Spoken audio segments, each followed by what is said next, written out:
ISKCON কোনো ধর্ম নয়, ইসকন একটি জঙ্গি সংগঠন।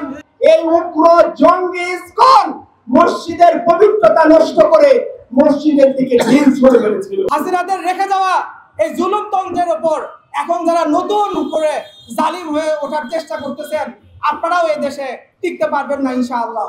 বাংলাদেশের যারা আগামী দিনে ক্ষমতা আসার জন্য বসে আছেন, আপনাদেরকে বলি তাকে সন্তুষ্ট করার জন্য চুপ করে বসে আছেন। সরকারকে বলতে চাই, আপনাদের বোঝা দিচ্ছি, ইসকন কোনো ধর্ম নয়, ইসকন একটি জঙ্গি সংগঠন। তার সংগঠিত হয়েছিল ইউরোপে, আর তার প্রশিক্ষণ সেন্টার হচ্ছে ইসরায়েলে। ইসরায়েল এবং সন্ত্রাসী কট্টর মৌলবাদী হিন্দুদের সমন্বয়ে এই সংগঠন মুসলিম নিধনের কাজে ব্যস্ত।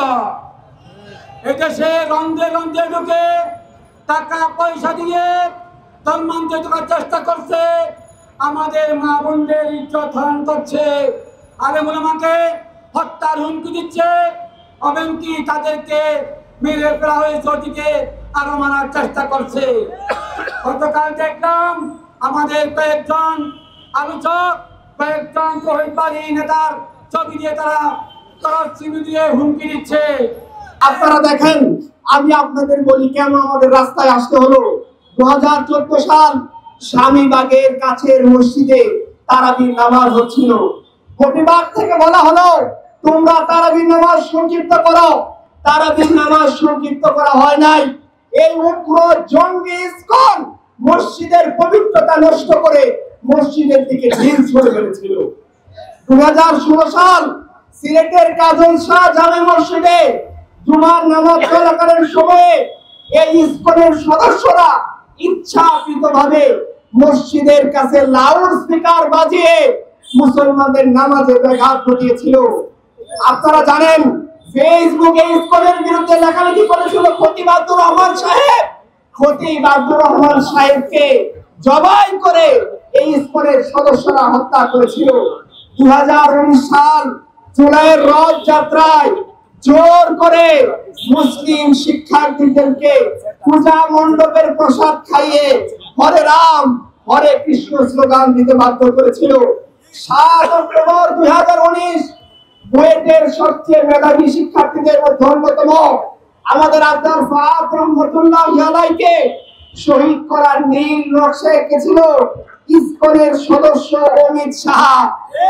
আপনারা জানেন, ইসকনের সদস্যরা আমাদের ভাই অ্যাডভোকেট আলিফকে দিনে দুপুরে জবাই করে হত্যা করেছিল।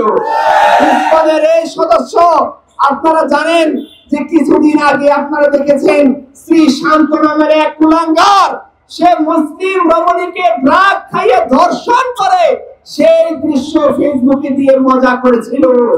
আপনারা সম্প্রতি আমাদের সম্মানিত খতিব টঙ্গীর মহিবুল্লাহ মিয়াজির কথা জানেন, তাকে উলঙ্গ করে এই ইসকনের সন্ত্রাসীরা রাস্তায় ফেলে গিয়েছিল।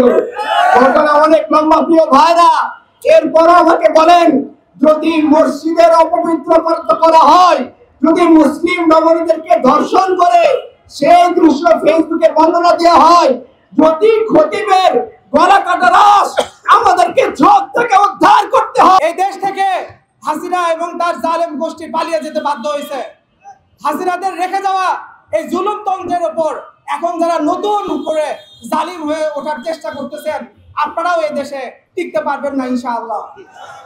এই দেশের সরকার ব্যবস্থার প্রতি সকলের প্রতি আমাদের আহ্বান থাকবে, উদাত্ত আহ্বান। এদেশের সংখ্যাগরিষ্ঠ মাজলুম মুসলিম জনগোষ্ঠীর পক্ষ থেকে আহ্বান, আপনারা তওবা করুন, আপনারা এই দেশের সংখ্যাগরিষ্ঠ জনগোষ্ঠীর প্রতি ইনসাফ করুন, ন্যায় বিচার করুন। আজকে যখন কোন মুসলিম বোন, নাবালিকা বোন ধর্ষণ হচ্ছে, তখন তাকে তার বিচার পাইয়ে দেওয়া তো দূরের কথা, উল্টো সেই বোনকেই অভিযুক্ত এবং দোষী সাব্যস্ত করার চেষ্টা করা হচ্ছে। এই জুলুমতন্ত্র এবং এই সিস্টেম, এইটাকে অবশ্যই আমরা চলতে দেব না ইনশাআল্লাহ। বাংলাদেশের যারা আগামী দিনে ক্ষমতা আসার জন্য বসে আছেন, আপনাদেরকে বলি তাকে সন্তুষ্ট করার জন্য চুপ করে বসে আছেন। এই ইহুদি, এই মুশরিক, এই নাসারারা কখনোই আপনার প্রতি সন্তুষ্ট হবে না। আরে সারা বিশ্বের মহানব সবচেয়ে প্রিয় রাসূল মুহাম্মদুর রাসূলুল্লাহ সাল্লাল্লাহু আলাইহি ওয়াসাল্লামের প্রতি এই ইহুদি, নাসারা, মুশরিকরা সন্তুষ্ট হয়নি আর আপনার প্রতি সন্তুষ্ট হয়ে যাবে, কাল্লা কোশ্চিন কালো সন্তুষ্ট হবে না। ইসকন সন্ত্রাসী কর্মকাণ্ড শুরু করেছে 2016 সালে সিলেটে আব্দুর রহমান নামে আমাদের একজন ইমামকে হত্যা করার মাধ্যমে। 2024-এ আরিফউদ্দিনকে জজ করে সামনে হত্যা করেছে। তারপর আমরা দেখেছি একের পর এক আমাদের মুসলিম বন্ধুদের ইজ্জত লুণ্ঠন করতে। আমরা দেখেছি 13 বছরের আয়েশা মনকে দিনের পর দিন আটকে রেখে দর্শন করেছে। আমরা দেখেছি নিকট অতীতে একজন ইমামকে জোরপূর্বক গাছের সাথে বেঁধে উলঙ্গ করে তাকে পিটানো হয়েছে। আমরা চুপ থাকতে চাই। সুতরাং ভাববেন না যে আমরা ভয় পেয়েছি, ভাববেন না যে এটা আমাদের বীরতা, এটা আমাদের কাপুরুষতা। আল্লাহর কসম, আমরা সেই জাতি যারা আতাইনা বিকুম বিরিজালিন ইউহিব্বুনাল মাউত কামা তুহিব্বুনাল হায়া। আমরা সেই জাতি যারা জীবন করা বড় মৃত্যুকে ভালোবাসি।